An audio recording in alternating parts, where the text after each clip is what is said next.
आज बात करेंगे हॉट सीट काराकाट की। देखिए, काराकाट विधानसभा सीट पर मुकाबला दिलचस्प हो गया है। जहां पर यह मुकाबला हमेशा से एनडीए और महागठबंधन के बीच रहा, वहां पिछले कई चुनावों में यहां पर जो निर्दलीय उम्मीदवार खड़े होते हैं ना, वो बिल्कुल गेम पलट कर रख देते हैं और यहां पर जीत हार का समीकरण बिल्कुल उलझा सा नजर आता है। ये चीज आपने देखा होगा पवन सिंह के समय भी, जब लोकसभा चुनाव में इस तरीके से हुआ था। यही चीज आपको उससे पहले भी नजर आया होगा विधानसभा में 20 के 15 के। तो एक एक करके पूरा विस्तृत एनालिसिस करेंगे और दिखाएंगे कि कैसे ज्योति सिंह यहाँ पर राजपूत वोट को, महिला वोट को अपनी ओर करने में कारगर होती हुई नजर आ रही हैं। देखिए, मैं ये नहीं कह रहा कि ज्योति सिंह जीतेंगी, मगर ये तो तय है कि ज्योति सिंह को समर्थन बहुत मिलता हुआ दिख रहा है। इस चीज को देखिए कि यहाँ पर फिलहाल मुकाबला त्रिकोणीय हो चुका है, जहां भोजपुरी के पावर स्टार पवन सिंह की पत्नी ज्योति सिंह निर्दलीय उम्मीदवार के रूप में ताल ठोक रही हैं। उनका सीधा मुकाबला जदयू के सिटिंग सांसद महाबली सिंह से है और महागठबंधन ने माले प्रत्याशी अरुण सिंह के जो ऊपर दावेदारी अपनी ठोकी है, तो उससे भी एक मुकाबला जो है वो दिख रहा है वहां पर। अब जरा इस चीज को समझने के लिए हमें यह समझना होगा कि काराकाट में जो जातीय समीकरण है वो किस तरीके का है। ऐसा इसलिए क्योंकि ये जो जाति का जो समीकरण है ना जी, इसको जो डिकोड कर लिया वही चुनाव जीतता है। तो अब जरा समझिए कि काराकाट में लगभग 17.61% अनुसूचित जाति के मतदाता हैं और ये अनुसूचित जाति के जो मतदाता हैं वो किस ओर वोट करेंगे, आप इस चीज को समझिए। एक तरफ चिराग पासवान है, उपेंद्र कुशवाहा है, ये तमाम लोग जो है अपनी बात रख रहे हैं, और दूसरी ओर मुकेश सहनी है अनुसूचित जाति को लेकर के, लेकिन वो निषाद समाज पर ही ज्यादा पकड़ रखते हैं। तो आप समझिए कि ये वोटिंग ट्रेंड जो है वो किस ओर जाता हुआ नजर आ रहा है। ये कहीं ना कहीं एनडीए की ओर जाता हुआ दिख सकता है, जबकि मुस्लिम मतदाता लगभग 8.6% है। और एमवाई समीकरण की बात करें तो ये जो 8.6% मुस्लिम मतदाता हैं, ये किधर जाएंगे आप जानते हैं, ये महागठबंधन की तरफ जाते हुए हमेशा से दिखे हैं। तो ऐसे में माले की ओर जाने की संभावनाएं इसमें ज्यादा हैं। अब जरा देखिए कि मुख्य रूप से ये एक ग्रामीण क्षेत्र है, जहां पर केवल 11.13% मतदाता जो है वो शहरी हैं, जो शहर से आते हैं। और अब देखिए कि 2020 के विधानसभा चुनाव में यहां से 3,28,648 पंजीकृत मतदाताओं में से 52.28% ने मतदान किया था। हालांकि ये जो आंकड़ा है, ये जो मतदान का परसेंटेज है, वो अब की बार बहुत बढ़ा है जी, और ऐसे में यही पर पूरा खेल है। देखिए, 2024 के लोकसभा चुनाव में पंजीकृत मतदाताओं की संख्या जो है वो बढ़ करके 3,37,162 हो गई। अब हम जरा नजर डालते हैं कि 2020 के काराकाट विधानसभा चुनाव में क्या गोटी रही थी, क्या पूरा गुणा गणित था, समझाते हैं आपको। देखिए, महागठबंधन का कब्जा था और देखिए यहाँ पर 2020 के जब विधानसभा चुनाव हुए थे, तब महागठबंधन के उम्मीदवार राजा राम सिंह ने यहाँ से जीत दर्ज की थी। उन्होंने भारतीय जनता पार्टी के उम्मीदवार उपेंद्र कुशवाहा और पवन सिंह को, जो निर्दलीय लड़ रहे थे, तब उनको हराया था।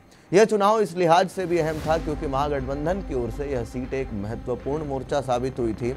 राजा राम सिंह की जीत ने दिखा दिया कि कैसे बिहार में गांव देहात में महागठबंधन का प्रभाव बढ़ा है।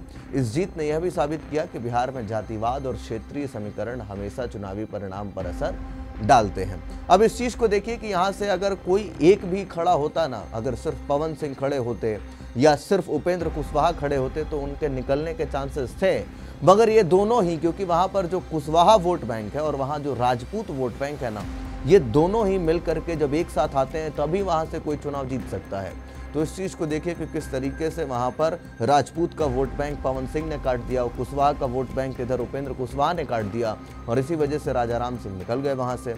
अब 2015 के काराकाट विधानसभा चुनाव में भी राजा राम सिंह का दबदबा पिछले बार भी इसी तरीके से बरकरार रहा था। राजा राम सिंह ने शानदार प्रदर्शन किया था और उस चुनाव में उन्होंने उपेंद्र कुशवाहा को हराया था, जो उस समय बिहार के राष्ट्रीय लोक समता पार्टी के बड़े नेता थे। इस चुनाव में महागठबंधन और भारतीय जनता पार्टी के बीच एक मजबूत लड़ाई देखने को मिली। राजा राम सिंह की जीत ने एक बार फिर यह सिद्ध किया कि अगर स्थानीय समीकरण सही हो तो बड़े राजनीतिक दलों को भी यह शिकस्त मिल सकती है।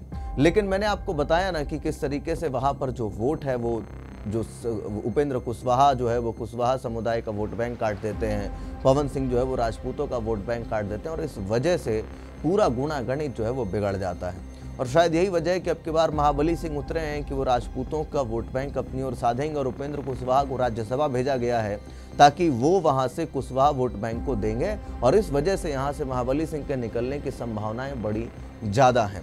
मगर ज्योति सिंह कितना वोट काट रही हैं, कितनी महिलाएं उनको समर्थन दे रही हैं, यही पर सब खेल जो है वो टिका हुआ है।